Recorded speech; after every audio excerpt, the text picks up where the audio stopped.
శ్రీ ఆది శంకరాచార్య బోధనలు. ఆది శంకరాచార్యులు భారతీయ తత్వశాస్త్రంలో అత్యంత ప్రభావవంతమైన వ్యక్తి. శంకరాచార్యులు ప్రతిపాదించిన అద్వైత వేదాంతం హిందూ ధర్మ పునరుద్ధరణకు పునాది వేసింది. బ్రహ్మమే సత్యం, జగత్ మిథ్య. ఇది శంకరుల సిద్ధాంతానికి మూలస్తంభం.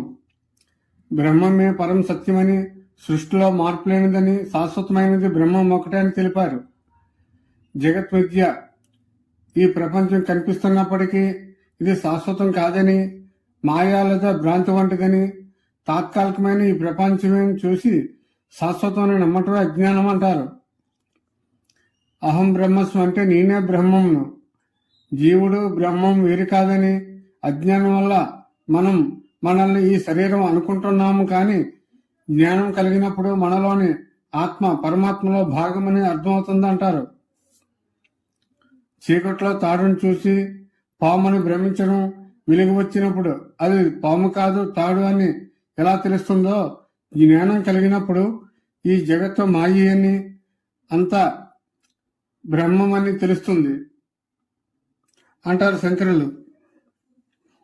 మోక్షం అంటే చనిపోయిన తర్వాత ఎక్కడికో వెళ్ళటం కాదని, జీవించి ఉండగానే నేను ఆత్మను, దేహాన్ని కాదు అని తెలుసుకోవడమే అంటారు. నిజమైన ముక్తి కేవలం జ్ఞానం ద్వారా మాత్రమే సాధించగలమని బోధించారు.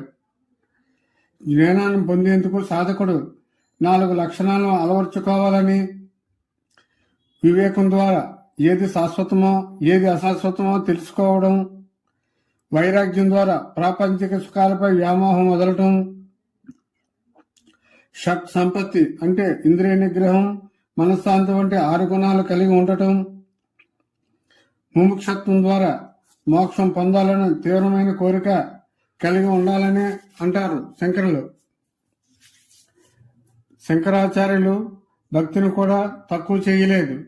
సామాన్యుల కోసం భజగోవిందం, కనకదారా స్తోత్రం వంటి ఎన్నో స్తోత్రాలను రచించారు. చిత్తశుద్ధి కోసం భక్తి, ఆత్మజ్ఞానం, ఆత్మ సాక్షాత్కారం కోసం జ్ఞానం అవసరమైన శంకరాచార్యులు సమన్వయపరిచారు. సుఖదుఖాలు నశ్వరమైనవి, శాశ్వత ఆనందం ఆత్మజ్ఞానంలోనే ఉంది. జ్ఞానం లేకపోతే శాస్త్రపఠనం ప్రయోజనం లేదు. గోవిందుని నామస్మరణతో జీవితం సార్థకం చేసుకోండి. అన్ని మతాల సారం ఒక్కటే, అదే ఆత్మజ్ఞానం. ద్వేషం కాదు, ఐక్యతే ధ్యేయం. నీవు శరీరం కాదు, నీవే పరమాత్మ. ఇది తెలుసు.